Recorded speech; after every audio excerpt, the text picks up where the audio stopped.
We've heard from Sean Payton, George Payton, and Troy Franklin. Plus, we're going to hear from Brian Baldinger. Huge show breaking down all of their comments. Plus, a big injury update on Marvin Mims starting now.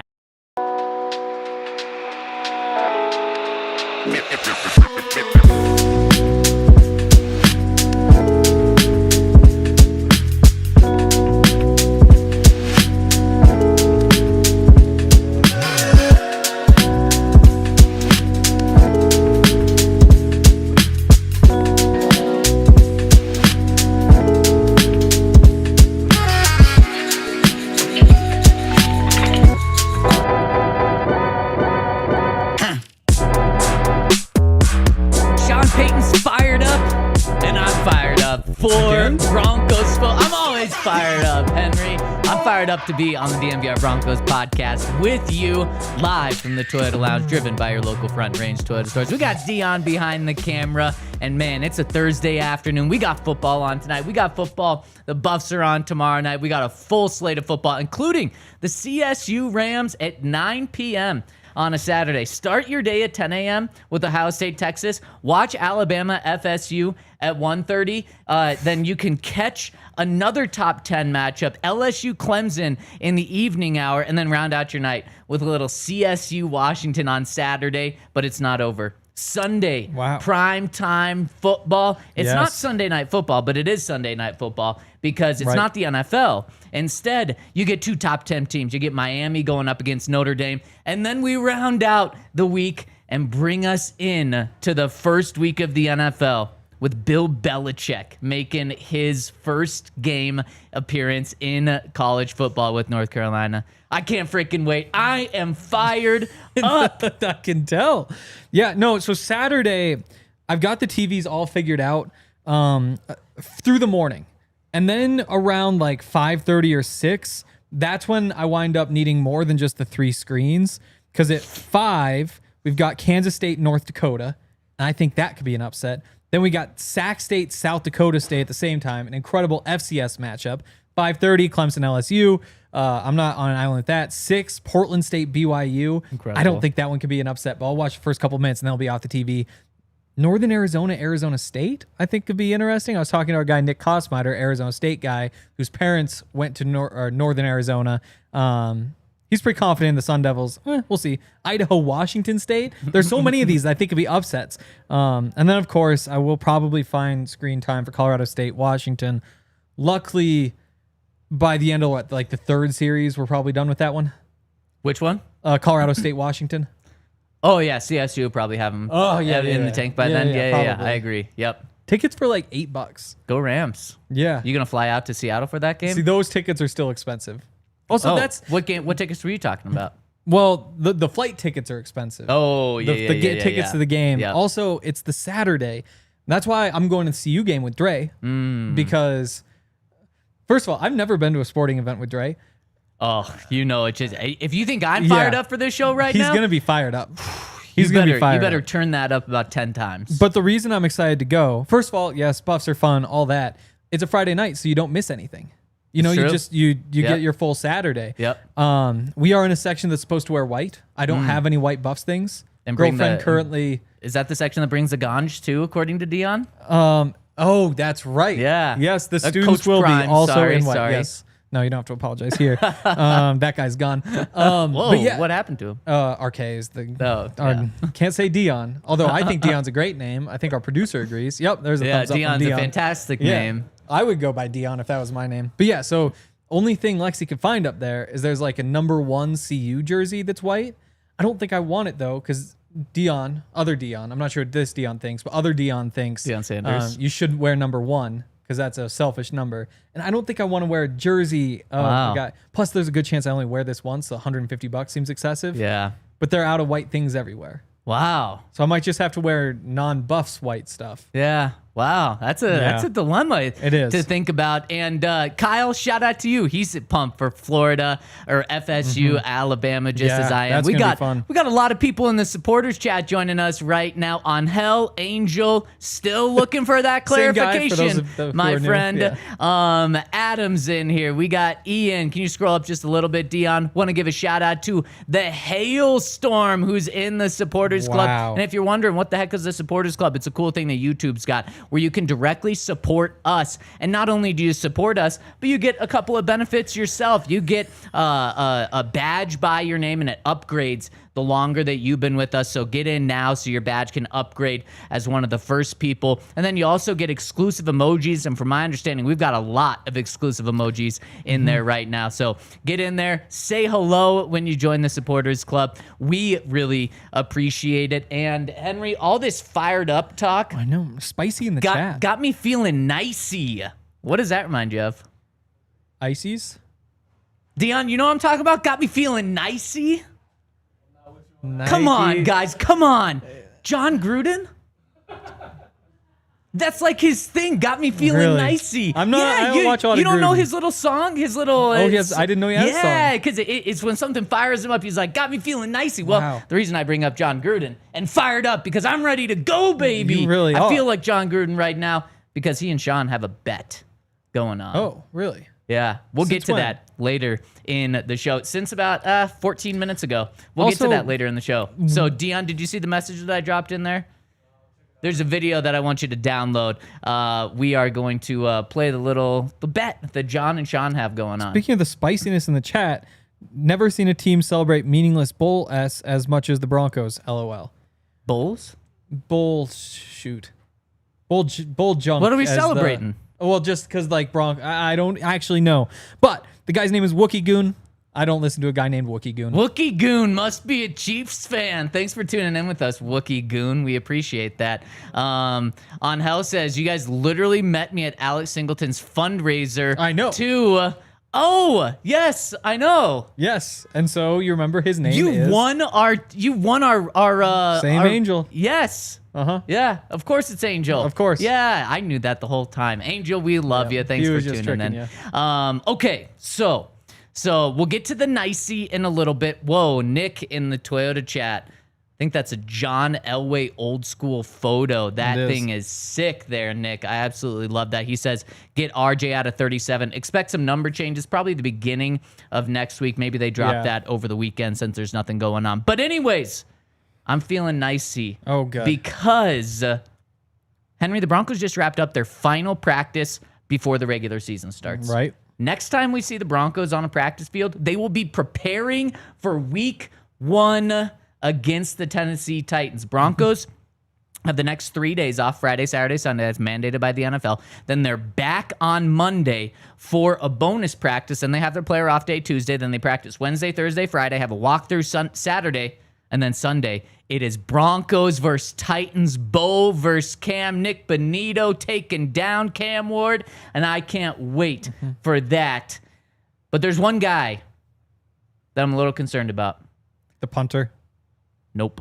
No, I got me concerned about the punter. Get out of here, well, Henry. someday it's gonna happen. You know, I've got full trust in Jeremy Crawshaw because at practice today they implemented something to help him out. They did. We talked about this on the show on Tuesday. What the Broncos are doing is in the middle of practice because Sean has identified that Jeremy Crawshaw has one bad punt a game, and it's the first punt that happens. So to make it feel like a game scenario, they've been stopping practice midway through, making him do a random punt here and there, and then continuing practice. Sean gave credit to Darren Rizzi for this idea, and Sean believes they fixed it. So I've got two thoughts. First is, so yes, all of the first punts have been bad. Some of the other punts have also not been so good. Hey, watch what you say. That's my punter, Henry. If we like the 38-yarder, I guess we like the 38-yarder. Also, because it was 3 punts the first game, 1 punt and 2 punts. So I think he's 6 punts in, and I think 4 of them have been bad punts. The first one and then another. Also, very small sample size to be saying it's just the first ones. It really could just be that it happened the 4 of the 6, that 3 were the... I'm glad they have ideas. It's another one of those, similar to the run game, where it's like, I'll believe it's good when I see it. That's fair. I believe it without even seeing it. I know you do. Trust in Sean, trust in the Rizzler. And why we're able to joke about this is because that's the weakest position on the roster as of right now. If you had to identify any position that you want to be your weakest on the team, it's probably punter. More so than long snapper. Yes, long snapper because a bad long snap is even worse than a bad punt, because a bad long snap, instead of the ball going the direction you want it to, even with the bad punt, it's going the opposite direction, or you're missing a field goal with the bad long snapper. What about fullback? On the field about the same number of times? No, more, because they play special teams. Yeah. Would you rather have an all-pro fullback and the worst punter in the league, or an all-pro punter and the worst fullback in the league? All-pro punter. I think.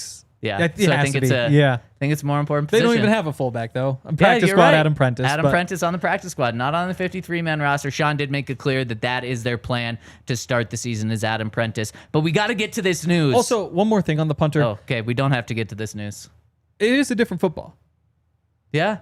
You go from, I'm sure they taught him with the college football in Australia, plays college football where they kick college footballs, and then now he plays with the NFL ball. Could have something to do with it. And he's used to kicking down under.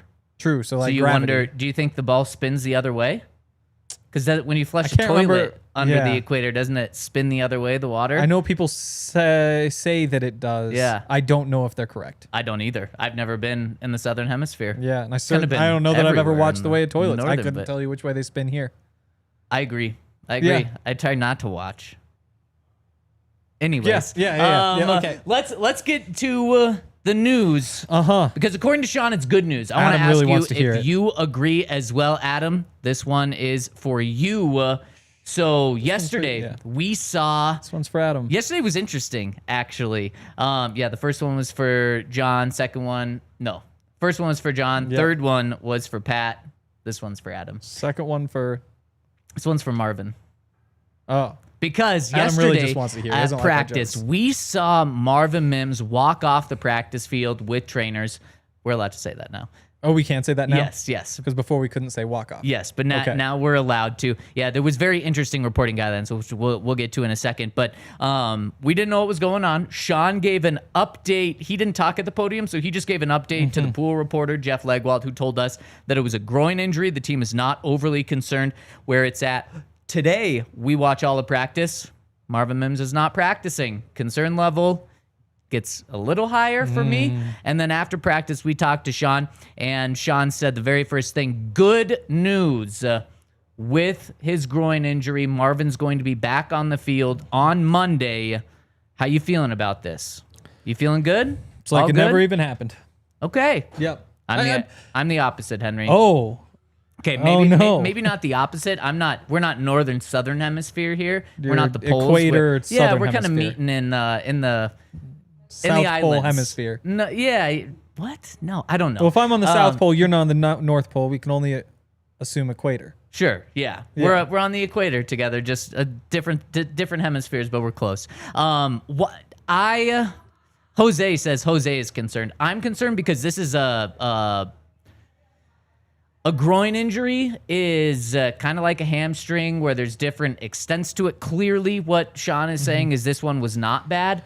But Henry, everything Marvin does relies on like shiftiness, on speed, on quick bursts, and the groin is involved in all of that. And he's not just your starting receiver alongside Courtland Sutton. People forget about that. He is your starting receiver. He's also your starting returner, and he's an all-pro returner. He's the best returner in the league, both also, a kick returner and punt returner. Starting screen boy. According to you, a little screen boy. Starting. And starting. Screen, I'm sorry. Top screen boy. A starting one. And this is just something that it concerns me. I really, really, really hope to see him out there on Monday, Wednesday, Thursday, Friday, and then he's good for the game. But I'm going to have to see it before I truly believe it. Wow. I believe it. This is a real reversal. Yeah, it is. I'm really going to have to see it because I also think that Marvin's such a key part of this team that's just flown under the radar because of the rightful excitement of Troy Franklin and Pat Bryant. But he's a starter listed on and by the Broncos as a starter. So I'm a little concerned I kind of wish it was like, he broke his finger or something, and it's like, Wow. just like Wishing Alex broken Singleton. fingers on him. No. But just like Alex Singleton, it was like, oh, okay, he's going to be out 10 days. Oh, look, he's actually out only 6 days. He's back. Bones kind of heal as they should. I'm just a little concerned with this one. Are we doing construction? I think we are. We're doing construction on the groin right now in the bar. Wow. Yeah. Yeah, They're drilling groins in the bar. If apparently Marvin is just fine. If Sean says that, this is when I believe him. Again, we can't say what we saw with our own eyes. Did you see something? I saw what everybody else saw. Did you see the injury happen? No. Okay, yeah. But if he's back on the field on Monday, I'm not worried. And if Sean says he's back, I believe he's back. That will make me feel a lot better if he's back on Monday. And then I'll just want to make sure that he's back on Wednesday so that nothing tweaked there. And then what about Thursday? Yeah, cool. Probably want to make sure he's back out there on Thursday. And then Friday's a walkthrough, so he probably should be back out there. The hell are we doing down there? Oh, drilling groins, okay? As Angel says, groins be drilling in there. And speaking of if he's not out there, or even if he's out there, Troy Franklin is the guy right now in Broncos country that everyone wants to talk about, everyone wants to hear from. We heard from him yesterday, and Henry, I think we got the secret as to why he has taken a big step up from year 1 to year 2 right now. Let's get to that after I give a shout out to our friends over at Ent Credit Union, Broncos country. This one's for you. If you want to bank like a Bronco, you got to check out our friends over at Ent Credit Union because it was created for Broncos fans just like us. This thing is loaded with the kind of perks that get any Broncos fan fired up. Things like no surprise fees, no minimum balance requirements, and the money in your Broncos checking account even earns dividends. It's a great checking account that gets you so many perks, including 10% off food and gear on game days at Empower Field in Mile High, a Broncos branded debit card to rep the team, and the chance to win tickets to a Broncos home game simply by paying with your Broncos checking debit card. Every 15 swipes ends your chance to earn another shot at tickets. So if you're ready to bank like a Bronco, go to ent.com/DNVR. That's ent.com/DNVR and sign up for Broncos checking today. Ent Credit Union is insured by NCUA. Membership required. Annual percentage yield. Account requires associated Ent Broncos debit card. And shout out to Red Hawk Roofing. Red Hawk Roofing, they're the best. They're big supporters of us. They love Denver sports. You'll see their ads all over the place because this is the community they want to be a part of. They've been a part of the Denver community for decades. They've got a lot of experience. They built long-lasting relationships. They have the same people coming back, which is a sign of a good business. I'd imagine they aren't any louder than our friends downstairs who are doing something that must be very important. They're just the best. They use good materials. They can turn things around pretty quickly. All the things that you would be looking for in a roofer, Red Hawk Roofing is capable of. If you're interested, you can get a free, no obligation roof and property inspection. You have to remember, you can't always see the damage to your roof from the ground, so they go up there, check it out, free in-depth photo report. Supporting local teams means also supporting local businesses like Red Hawk Roofing. If you are looking for a new roof over your home or business, be sure to check out Red Hawk Roofing at redhawkroofing.com or call 720-771-8921 and tell them DNVR sent you. Boom. And speaking of DNVR sending you, let's send you into the Supporters Club for just $5 a month. Or if you want to go to the Hall of Fame level, that's a little bit more. The Hall of Fame level is going to get you access to an exclusive video that only you can watch on YouTube if you're in that Hall of Fame level. Plus, you're going to get all the perks that come with the MVP level, which is $5 a month, including that little badge. Shout out to Kyle, who's joining us as well. And he's dropping in an LFB exclusive emoji as well. We appreciate you, Kyle. We appreciate you, Angel. And there's a couple of other Supporters Club members rocking and rolling with us. If you do that, please make sure to say hello in the Toyota chat so we can give you some love as well. And speaking of love, we were getting some love in the comments below. If you're not tuning in live, leave us a comment below. I read them every single day. Had a very nice one from someone yesterday. I'll pull that up during the next break to be able to give you a shout out too. But we want to hear what you guys are thinking. Not only about us, but about the Broncos, about this conversation. So leave it in the Twitter chat. Leave it in the conversation below. And Last Chance WOR in the Twitter chat says, I'm going to sell my house and buy that Troy Franklin stock. That's how nicey he's feeling on Troy Franklin right now. Henry, we talked to Troy yesterday for the first time at the podium maybe ever. Yep. Ever. And I enjoyed it. I enjoyed it. He's no BS. He's not afraid to answer a one-word question with a one-word answer. And you can tell I don't remember any one-word questions. He's not afraid to answer any questions that can have a one-word answer with a one-word answer.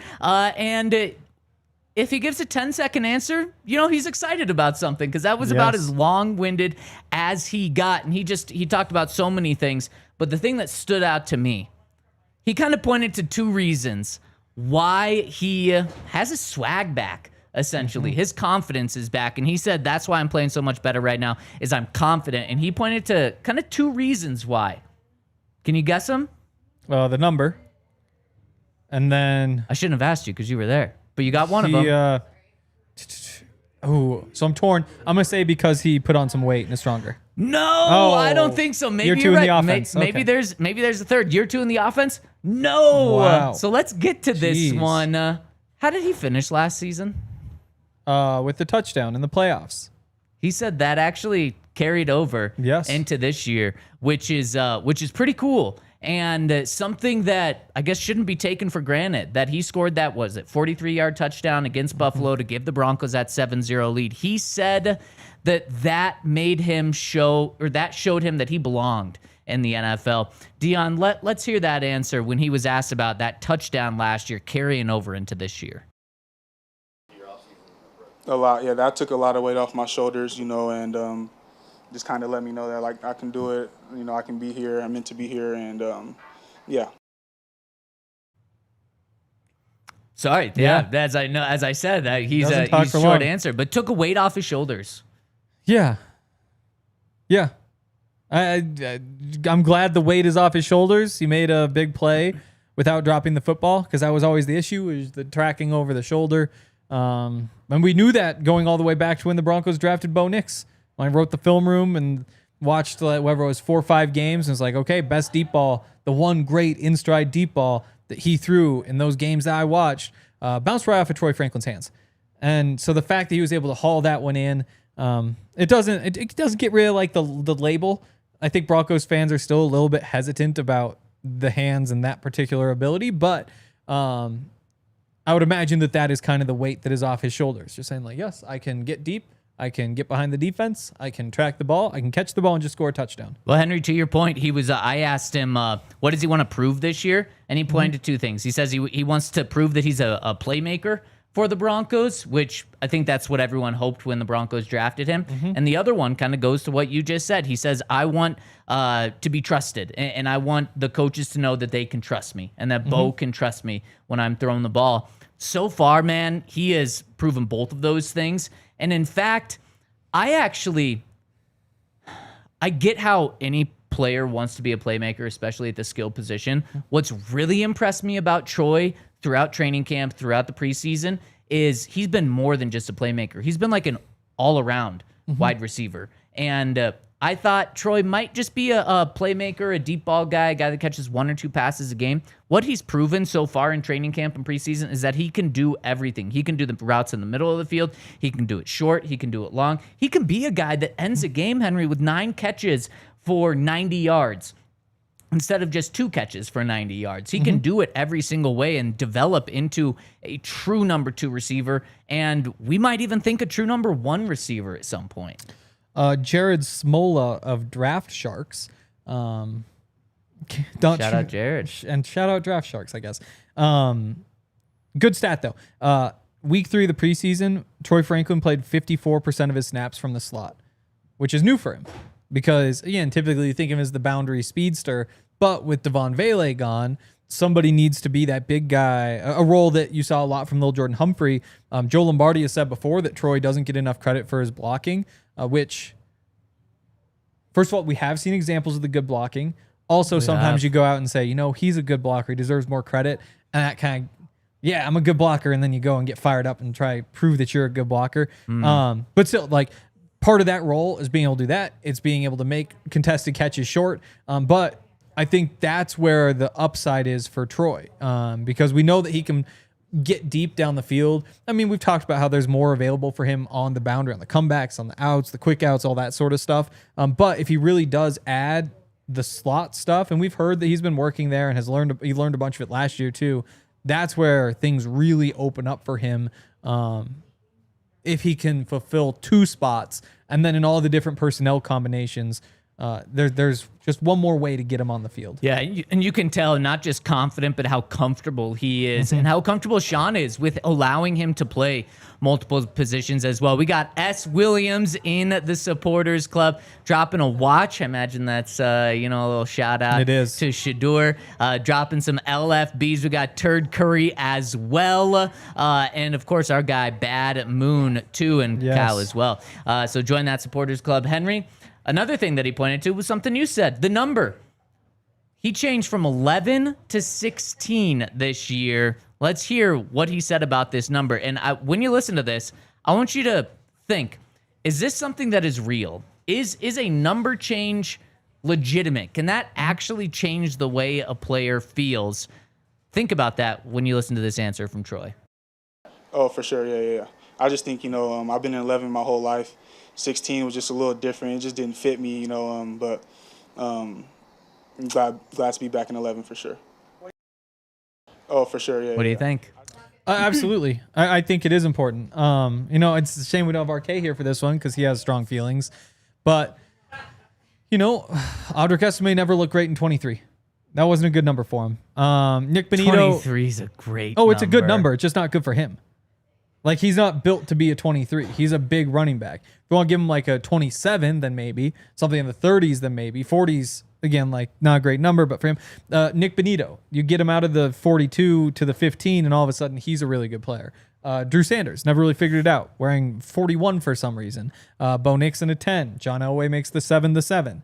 I think the number is very, very important. RJ Harvey, if he wears number 37, he's not going to be a superstar. He changes his number this weekend, the door is open.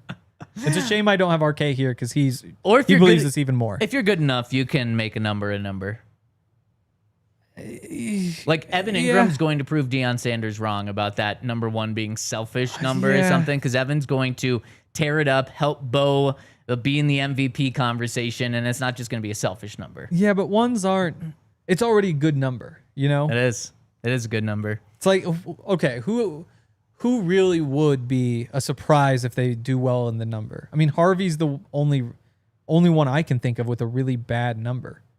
And he's gonna change numbers. Yes. Wait, expect a number change from him this weekend. Yeah, they don't really have any bad numbers left. No, they don't. Thank goodness for that. Yeah. Really quick, a small thing because we're on the wide receiver thing.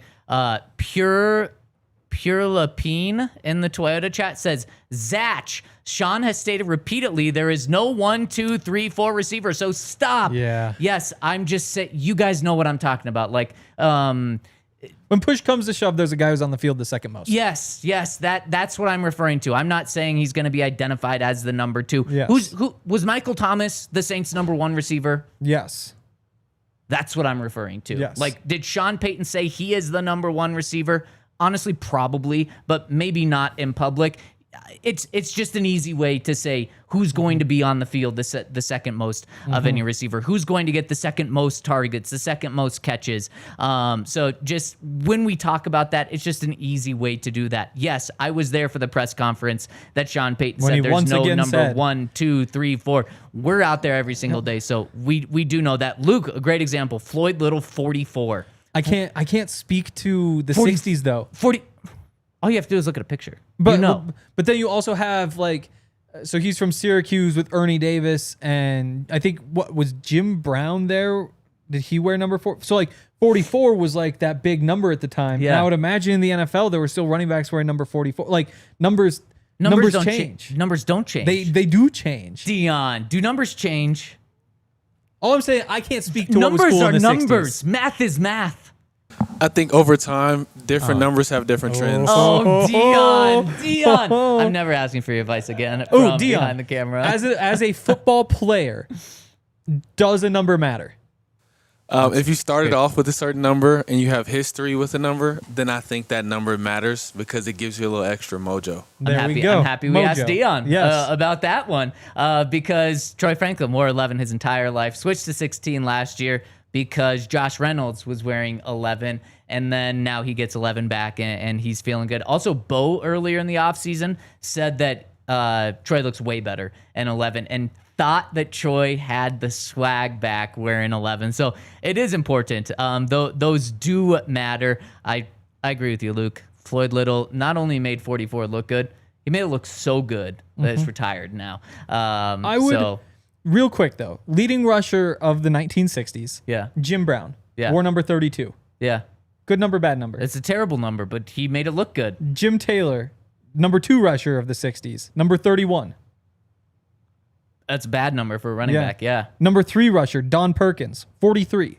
Yeah, bad number for a running back. This is what the running backs wore back then. Back then, they probably thought, like, but you know this what? is cool. Yeah, I'd look like a loser in number 4. They were so good that they didn't let the number hold them back. That could be, but we're seeing across the board. That's why I'm not concerned. If RJ Harvey sticks at 37, he's still going to be good. Dick Bass, 22. Okay.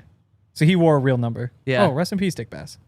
Yeah, that's kind of a cornerback or a defensive back number. I mean, you got like CJ. Derrick Henry back in the day before he switched. Yeah. You got like Mark Ingram, I guess, in college. A lot of those Bama guys, I guess, wore 22. Roll Tide, baby. Yeah. Emmett Smith was 22. Yeah. No, There's you're right. good, It's a good number. I wonder if this is a bad day to get this deep into numbers, but I'm curious where RJ Harvey goes. 4. From Ellinger? Ellinger's on the practice squad. But you think you could just take it from him? By the way, speaking of Ellinger, let's get to that in just a second. Let us know, what numbers should RJ Harvey go to in the Twitter chat? Let us know also in the chat down below. We've got some other real football things to talk about before we get to our guy Baldy, so we'll get into that in just a second after I give a shout out to our friends over at Toyota, where if you want the comfiest car, whether you're going to the mountains, whether you're going to the beach, whether you're stuck in city traffic, you got to get yourself a Toyota. There's some things that can't be avoided on the road, like traffic, like getting to Broncos today. There was a massive backup because like a semi truck went over like the highway, and it was a really, really bad backup. If it was a Toyota semi-truck, it probably could have driven right back on. Yeah, you're right. But one thing you can control is how comfortable you are when you're in traffic. Yes. And Toyota is going to make it the most comfortable experience. But Toyota has something for everyone. They've got 17 models with available all-wheel drive or four-wheel drive, like the Epic 4Runner.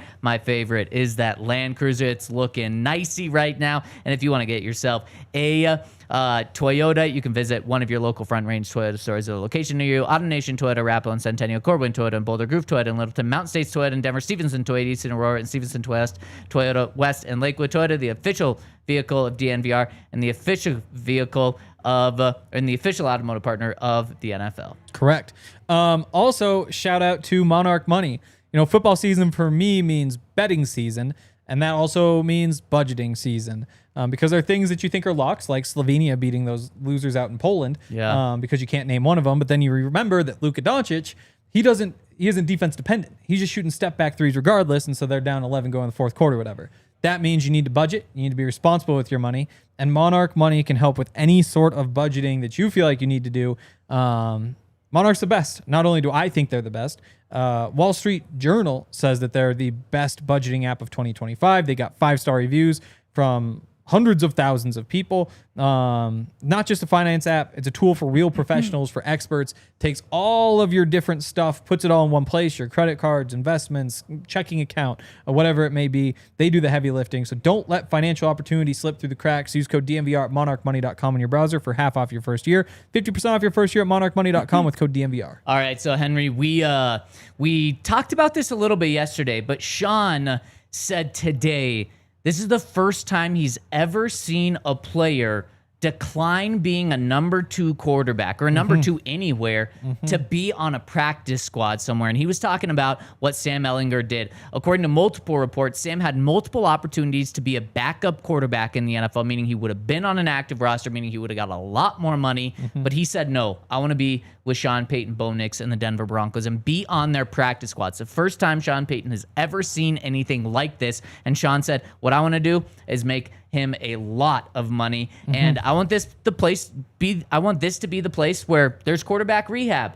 to go on. We saw it happen with Zach Wilson. He got a nice payday. Teddy Bridgewater got a really nice payday after going 5-0 with Sean and the Saints a couple of years ago. He went and got $30 million on the open market from the Panthers. He wants that same thing for Sam Ehlinger. And he was able to sell Sam Ehlinger on that vision. And we did the video in the parking lot talking about this exact thing as Sam Ehlinger walked by. Yes. Did he look at us?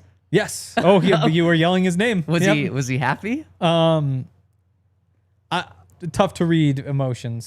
Quarterback, still focused, you know? Yeah. He's probably very focused on this So that was an Texas-Ohio interesting State thing. game. Yeah, so there are things you don't say, like, I think you made a horrible mistake. Which No, is it was my all good. actual It was opinion. positive. Yeah, it was all positive. Yeah. In a different world, I would have said, I think you made a horrible mistake. If you can go get $1 million instead of the max of like $330,000, I just take the money. And I get like, maybe next year you get the same opportunities, maybe whatever. I don't know how you make that decision. Yeah. That blows my mind. So shout out to Sam because I probably would have taken the $1 million over the 300,000 as well. Yep. He didn't take the money, so that's really, really cool, and clearly that just shows what the Broncos have building because he believes in something. Whether it's Sean, whether it's Bo, whether it's his ability to develop behind these guys, whatever it is, whether it's he thinks the Broncos are going to win a Super Bowl and he wants a ring. Really, really, really cool and unique. Henry, I also mentioned we talked to George Payton today, this morning. Wow, it was that a feels big like a year day, ago. doesn't it? Really? Yeah. I completely 8:30 agree. a.m. 8:30 a.m. Yeah. Dropped on us last moment. Want to get to a 8:30 couple p.m. of things. Yeah, we'll be working till 8:30 p.m. Yeah. We got it at 8:30 We p.m. did. I see what you're saying. Want to get through a couple of things of what George said. He was asked about John Franklin Myers and that contract situation that he's got going. And he said, quote, John's a really good player. Big bonus we were able to get him last year. Like a number of other players in the final year of their deal, we like to have them all back, and John's no different. We have a number of players with 1 year left on their contracts. It's a puzzle. It's kind of like your roster management, like your 53-man roster. We're working through a lot of that now. We're excited to have John Franklin. We're excited to have Luke Wattenberg and a lot of these guys in the last year of their deals. Yep. Is that good news or bad news for John being on this team next year? I don't think it's news at all. I think it's just kind of exactly what you expect. I think we got to the point where we all know how this is going to play out, right? Like we're going to see what happens. Maybe one or two of these guys gets a deal in the second half of the season. Maybe like December you realize. But as of now, it feels like they recognize the space that they are in. And unfortunately, my internet gave out, so I can't tell everybody else what the space is. But I believe they have about $60 million in cap space for next season. And they get to use that in whatever way they feel is the right way to do it. $77 million is the number now. So that means you could, if you wanted, bring back JFM. You could bring back Luke Wattenberg. You could bring back, that entire group. There's no reason to rush. Like, get as much information as you can. Maybe we estimate JFM is $15 million a year right now on the open market. Maybe that goes up to 20. I mean, that's not the biggest difference in the world. Maybe he has a down year and it goes down to 7. I don't think that those swings are enough to say, like, we've got to get this deal done. You go out there, you see what you've got. You see what Savion Jones has got. Malcolm Roach. They saved Inu Uzarike. Like, they have decisions on a couple guys all over the roster that they just don't.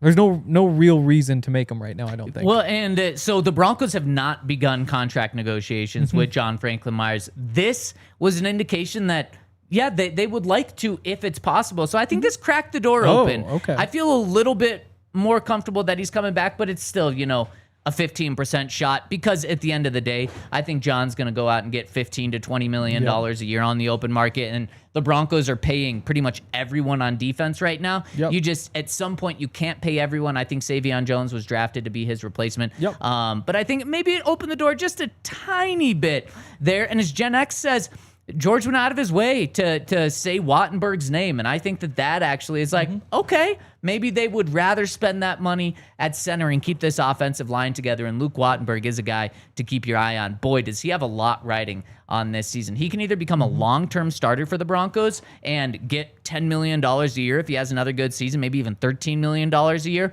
or he could be replaced if it's not a very good season. So he's got a lot on the line. Real quick, side note.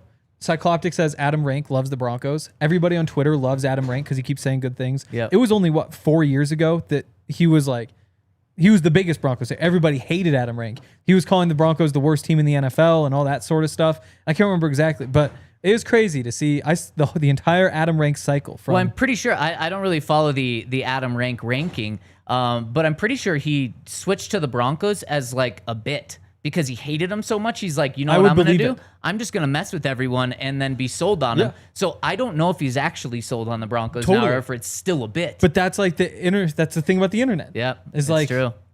What were people saying 4 years ago? Doesn't matter. He's a fan now. Yep. I don't know. Too late to the club, I'd say. Henry, speaking of defensive line, or did you have? Speaking I was going to go back to the point. Yeah. Well, let's jump to another point. Speaking of defensive linemen getting contracts, we know Zach Allen just got a contract. Zach Allen's what, 27? Yeah. George Payton today said he hopes Zach Allen finishes his career with the Broncos. So after signing Zach Allen to a $100 million deal, 28. George Payton's thinking about another deal already. I'd love that because he said it kind of out of nowhere. No one asked him about his next contract, and he said that. So I like that. Yeah. Back to Wattenberg. You know, when you have a 2-year starter at center, that is always going to be a consideration. Yeah. Like bringing back, of course. And I think I'm not sure why Luke gets put in the box he gets put into, which is like, I mean, like 6th round guy, replaceable, whatever. This is a big year for him. He was a fine starting center last year. Probably not one of the 10 best, probably not one of the 10 worst. But with another year of continuity, for a guy like that who, you know, he's just so long, he's athletic, that makes it right. We don't use those phrases anymore. It means that in pass protection, you just don't see guys get by him. And occasionally, like the anchor will go, and you see him go up against like a Broncos don't really have anybody. I'd say like an Ndamukong Suh, who doesn't even exist anymore. That kind of guy can just like exists. Like, let's not kill the that man. doesn't exist in my world. But he's just like that bully who can knock you back like a step or two. You'll see some of that. And the run game, I think part of the issue is the offensive line as a whole is just not good at like pushing guys backward. There's a lot of like, you're good at getting to spots, you're good at not letting guys by you, but you're just not good at like taking a defender, moving him that way. And Luke Wattenberg is probably the worst offender of that. Which isn't the end of the world. The athleticism, wide zone, all that sort of stuff will play up. And on the screens, he's incredible getting out there. Broncos run more screens than anybody. So he's a good scheme fit, I think. He's an average center, and there's value in continuity. And so I'm not sure how those things weigh out at the end of the year, but it makes me think he's more valuable to the Broncos than he would be most other places, which is a good sign for him. Everything you said is a very good point. But what also we need to mention, he was a first-year starter last year. Totally. Imagine if we would have wrote Nick Bonito off after his first year of playing significant snaps. That probably would have been his second year. We would have been like, this guy's an 8-sack season guy. If we would have wrote anyone off after their first year. There's only a couple of guys that in their first year are absolutely incredible. So this is just his second year as a starter. I still think he has an opportunity to crack the top 10. Do I think he's going to be the number one center in the NFL? I probably wouldn't put my end checking account on that, but can he crack the top 10? Because I agree, he was probably in that middle third tier last year. I would take that for a first year starter. So I think he can still slide up in there, and so I think he's going to get extended. If I had to guess right now, I'd say Luke Wattenberg is the starting center in 2027 on a decent, significant extension for him. We'll just throw out a number, $7 million a year or something like that. So he'll be 28 in a couple weeks because he was drafted super old. Which is notable. So you're super old. Football wise, yes. Yeah. You know, it's just if we were talking about, so like back in the day, John F. Kennedy gets elected. And everybody's like, wow, he's super young. He was like in his 40s. Like he's super young. Luke Wattenberg's super old. There's just scales to things. That's a good point. The fact that they didn't extend Lloyd Cushenberry makes it a little bit tougher to believe that they extend Luke Wattenberg because it is the same crew. But more than anything, it probably just depends on what happens with the offensive line as a whole. If you get into a situation where if you are a top 10 rushing team, if the success pass blocking continues, then it's a lot easier to extend him. But as it stands now, he and Ben Powers are the two pieces that you can replace. And if you underwhelm for whatever reason, it's tough to imagine they just run it back again next year if they, if they're 20th in rushing yards per attempt or whatever again this year. Yeah, very, very fair. And I think the Broncos have said that wasn't on Luke Wattenberger, the offensive line. That was on the running backs and why they made such a big change. Also, who said the receivers? Troutman. Troutman brought up, if you're not going to have explosive plays if the receivers don't block downfield. And they didn't have explosive plays. And it's true. Like, if you throw in a couple of 50-yard runs last year, or even like, do they have any 20-yard runs from their running backs? Probably not. Pretty quickly, you go from like that 4.2 mark that's 20th in the NFL to like 4.4, which is like 12th. And I do think that there's something to the down-to-down may not be as bad as people think, but the lack of explosiveness, that's what really carries an average like that. And that's what's missing. Yeah, you're 100% I think right. Adam was right. We might... Adam? Troutman. Adam He was Troutman. the one who's right. He gets credit for I thought that. you were saying Adam Rank, and I'm like, geez. No, too late. Can't be on the bandwagon now. We might have our guy Baldy join us in just a second, so I want to hit a break so we can get to him and his awesome insight. And I want to give a shout out to our friends over at the delicious Raisin Canes, where if you want to do game day the right way, you do it the Canes way. Whether you're tailgating or cheering from the couch, fuel your crew with Raisin Canes. We're talking about hand batter, cooked to order chicken fingers, crispy crinkle cut fries, buttery Texas toast, and the MVP of every bite, the Canes sauce. Don't forget those jugs of freshly brewed tea and freshly squeezed lemonade to keep the squad refreshed. Big plays, big flavor. It's how Canes does game day. So rally your team and make your next tailgate a touchdown. Raisin Canes chicken fingers, one love. Make sure to check them out this weekend. Perfect time. So go to Raisin Canes. You can even download the app. You can order online. Make game day easy. Do game day the Canes way, the right way. Raisin Canes chicken fingers, one love. And shout out to American Financing. If you're thinking about buying a home in Colorado, you are not the only one, but right now might be your best shot. We've moved into a buyer's market. It used to be a seller's market, you might remember. Now, buyer's market. And that means that buyers essentially have the upper hand. There are more homes on the market. There isn't as much competition. And because of that, you can find deals out there. If you're looking to find a deal, they're the place to go. If you're a first-time home buyer, if you're looking to upgrade or downsize, you can get pre-approved. They can make that happen in 24 hours or less. When you work with American Financing and you work with their partner, American Home Agents, you can save an additional 1% up to $10,000 on your home loan. So it's time to jump in. Don't let the 20% down payment myth stop you. You could buy a home with as little as 3% down, and with down payment assistance programs available, getting into a home might be easier than you think. 303-695-7000. That's 303-695-7000 or AmericanFinancing.net. NMLS 182334, NMLSConsumerAccess.org. Is this true, Henry? Angel says that you keep Cane's chicken tenders in your pocket. Yes. Whoa. Yeah. Oh, it Can't must have be them, though. another chicken Can't have tender. them. We have Vegas Broncos says, just ate Cane's for lunch. I love it. Wow. Yeah. Me and Dre are going up to this Buffs game tomorrow, and I'm thinking Cane's. a Cane's stop on the way might be a good idea. Cane's on the way there. Taco Bell on the way back. That's pretty good. Shout out to everyone that's tuning in with us. We appreciate it. Dion, if Baldy calls in, would you let me know? Is he here? No, okay, not yet. Baldy's traveling, so he was hoping to be able to slide it in. We were hopeful that he was able to join us today, so if he does, we will definitely get to him. If not, we got plenty to talk about, Henry, and let's just continue on what George Payton said today. This is his quote about the roster. We know how Sean Payton feels about this roster. He thinks that this is a team that can, very positive, that can compete for Super Bowls this year. This is George on the roster. Quote, Quote, we feel we're strong in the trenches. Obviously, we feel like we have a franchise quarterback. We like the weapons we have on offense, and we played really good defense, and that's a recipe to win a lot of games. Yeah. No, that's the starting point. I think we still just don't know what this team is. Until you see it out there, the offense in particular, you just don't see how it all works together. Like, are you running the ball and teams can't stop you, and so you're getting one-on-ones on the boundary? Are you picking apart zone coverages, those big shells, so that teams feel like they got to start crashing down?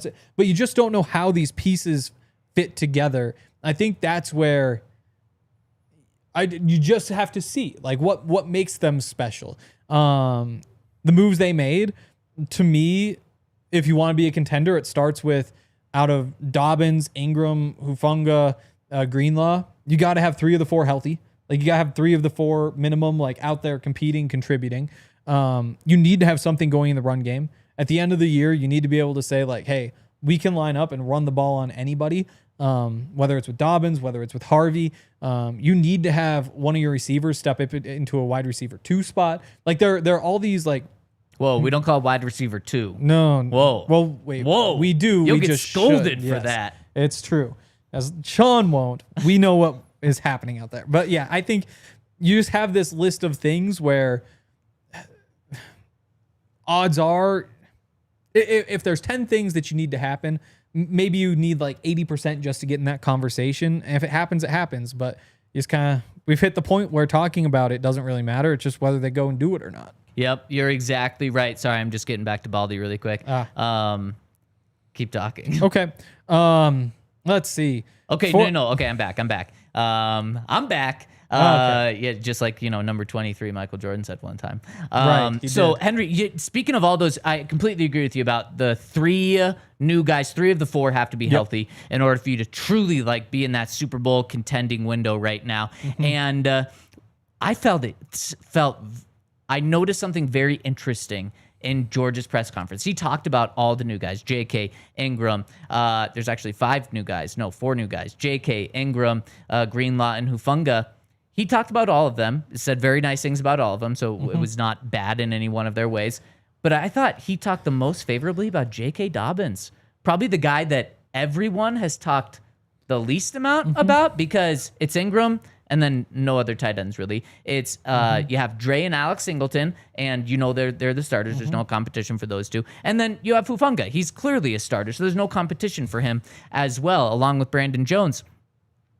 Harvey is pushing JK for that starting job for touches. So there has been more talk about Harvey, which has kind of pushed JK down a little bit. I think we're going to see J.K. Dobbins burst onto the scene and grab everyone's attention early in the season. And maybe it will continue throughout the season, but the way Sean and George are talking about J.K. gets me even more feeling that way about J.K.'s start of the season. Yeah, I think I agree that this is kind of the J.K. show to start, and you just ride it as long as it lasts. It's tough when we just haven't seen him. Like we didn't see him carry the ball in the preseason. Yeah, it's intentional. Absolutely. You can't waste him on an injury there. You can't waste any hit on him because you know that last year he just kind of wore down. And we talked about it. Those first 2 weeks of the season, he led the NFL in rushing. He was breaking away big runs. After that, though, in the other 11 games he played from then on, averaged 3.8 yards per carry, never hit 20 miles per hour. Like all those top end speed stats were down. Things just didn't look the same on top of it. I mean, we all remember the playoff game where they couldn't run the football, and so he's go Herbert, and Herbert's throwing picks. And it's tough to say exactly what he is at this point.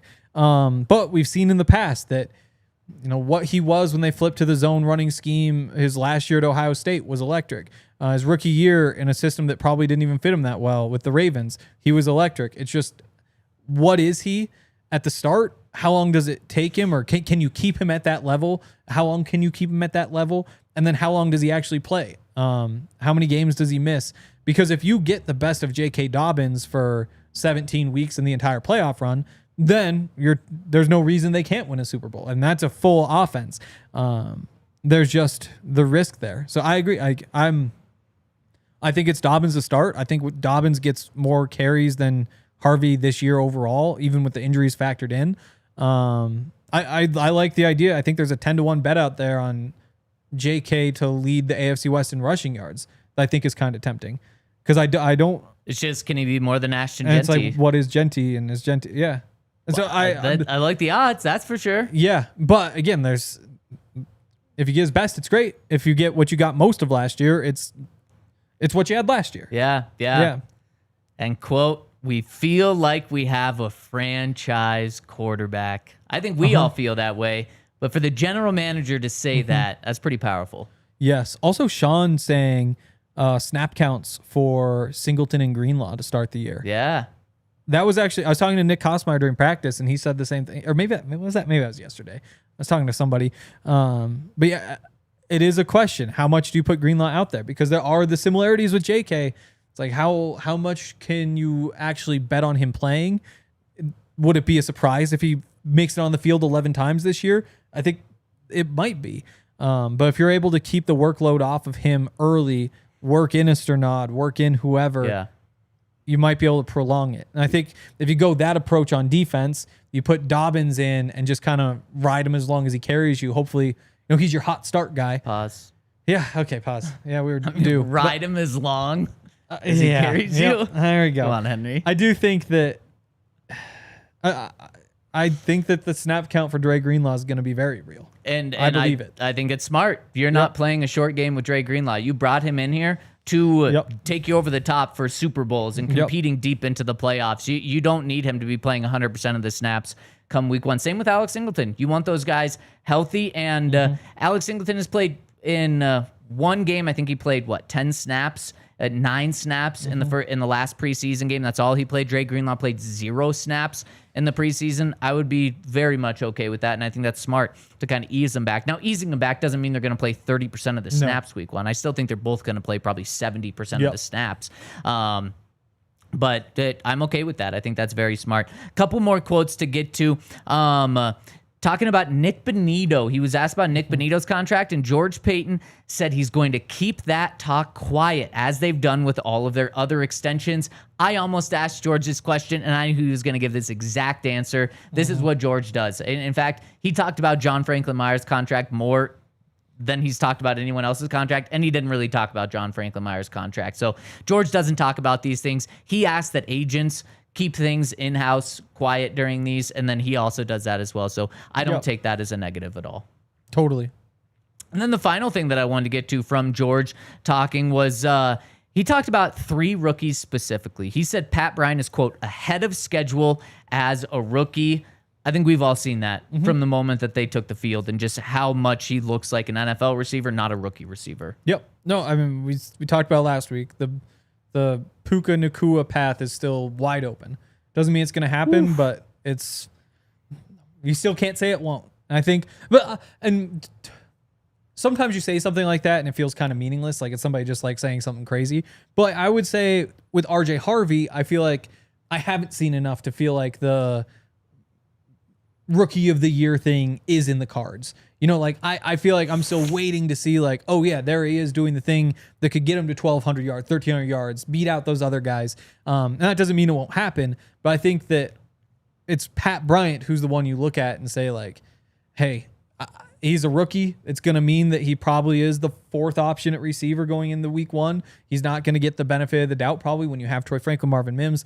But there's nothing we've seen that makes you think he's not capable of putting up pretty ridiculous numbers even as a rookie. Yeah, really good point. Can you star that Oh, you've got the one from Christopher up right now, so I'll just read it. It says, remember, Bo Nix did not throw a touchdown pass until week 4 last year. This year, he might throw 4 touchdowns in this year's first game. That's what I'm talking about, Christopher. It's got me feeling good. That's the thing about the word might.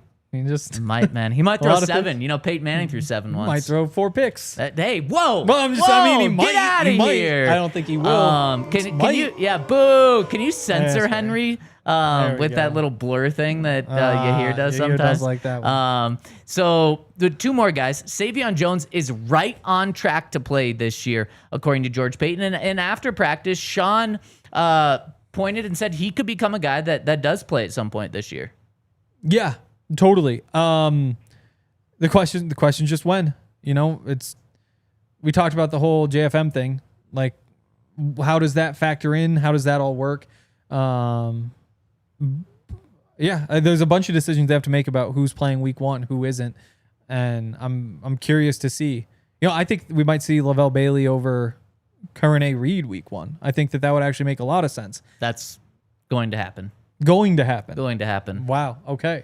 Lavelle Bailey will play defense before Curran Reed does. I believe that. Yes. In week 1.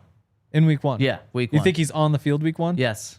Playing defense? Yes. Wow. Because of that snap count that they're going to do. Totally. Or, but you still have Sternad there. Yeah, they and both you'd will. imagine. I still struggle to buy into the whole like we're gonna play four corners a lot. Maybe thing. I'm a little. Yeah, I'll walk it back a little bit. And I think, maybe and that's doesn't where play defense week that's 1. where it goes to Good me jersey, to though. who plays special teams. Who do you like more, Bailey, Reed? But I do agree, if push comes to shove and they need somebody to play linebacker, it's Bailey. Yep. Yep. I was hoping we could do the yeps back and forth. Yes. Yep. Totally. Yep. Yep. And the last one, he talked about Q Robinson. This is George Payton said, just a really talented kid that wants to be great. And there's no doubt about really talented and wanting to be great. I think that's exactly what it is. We heard from Nick Benito said when he knows what he's doing and he's going, there is no stopping him. We saw it in this last game as well when he had the strip sack. So a lot of good things today, Henry. Packed show. We're going to finish it in overtime. Go to thednvr.com to finish the show in overtime because, Henry, I want to get to this John Gruden, Sean Payton bet. And before we do, want to hit some super chats. Want to give a shout out. We got Christopher saying Zac Attack. We got Bad Moon chiming in as well. Hater Hank is back. Yeah, I wasn't going to say it. That's the thing about you might. said it. Might. Anything's a might. What was that one from Gen X? I didn't actually get to read it, so I don't know if I'm allowed to. Wow, a Zac Attack doesn't strike fear in many people. Persistent. Kind of mean. Maybe not powerful, but persistent. Powerful and persistent.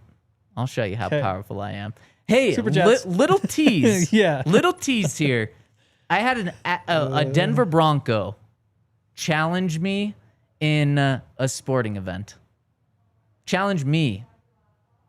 It'll come out soon, and we'll get to it. Oh, yes. But let's get to these super chats. We got one. And by the way, when we're hitting these super chats, hit us with a thumbs up. Really helps us. We appreciate it. It's free. It helps us. We love you when you do it. So do that for us, please. Free Z says, how do we join the club? So I think you have to go to our main YouTube page. And then next to subscribe, I believe there's a member option as well. Henry's looking at it right now because he's done it 2 or 3 times on his burners. Use the wrong account. Yes. Yep. So you have to go to the main page. Yep. If you go to just click the little DNVR logo and it'll take you right there at the top. It'll say like become not a subscriber, a member, I think. Member is what what they call it. YouTube calls it. We call it Supporters Club because Yeah. that's exactly what you're doing. You're supporting us and getting some cool little perks as well. We appreciate you, Freezy. When you do that, make sure to jump in the Toyota chat so we can give you a warm welcome. And Pure Lapine, did I get that right? Yeah. Pure Lapine says a thumbs up hand gesture with the words top. A thumbs up top. Is this what I'm doing? Top. I think there's like it's an emoji. And that's a description it's an emoji. for the emoji. I thought, Yes. Okay. A thumbs up But you with the did it. word top. Top thumb. Thank you. I don't know what Pure Lapine. We Oh. appreciate that. there's. I don't know that emoji. And Mop Your Grass wanted me to read this one. Says, when will the number changes and uniform schedule drop? The funny thing about uniform schedules is we're starting to see other teams in the league drop their uniform schedules. A month ago, Henry, 4 weeks ago, Damani Leach told us, I love Damani, but he told the media, he said, our uniform schedule is going to drop soon. Yeah. Got fans fired up. Soon, very similar word to might. Well, Yeah. yeah, that's actually true. We are still waiting on that. So I would imagine it's soon. I mean, I'd agree soon. If it was soon then, it's got to be soon now. I did see something that was going around on Twitter that said the Broncos are wearing their throwbacks against the Jags. Yeah. That's false. Okay. And I think it just takes a working brain to realize that they wouldn't waste their throwbacks on the Jags. Yes. If I'm wrong about this is going to look stupid. But it pretty is. sure they are not wasting their throwbacks on the Jags. I would assume it's going to be a Kansas City and a Raider game. But it's only going to be one of those is my guess because those are back-to-back weeks at home. True. So we'll find out about that. Broncos were not involved in the rivalry jerseys. Thank goodness. I agree. But actually, I liked a lot of the rivalry jerseys. I Really? think they did them well. But I don't want to waste a throwback jersey on a rivalry jersey. Just give me all the throwbacks. I hope the Broncos never get one of those rivalries because I want throwbacks as often as I can get them. Yep. Every week you should be wearing those orange ones at home, and then on the road you wear the white throwbacks. Well, I agree with you. And that's what you need. That you would be the best looking team in the NFL. Might be your best take I've ever heard you say. Elect me for Broncos president. Yes. Is that how that works? Well, we're on seating.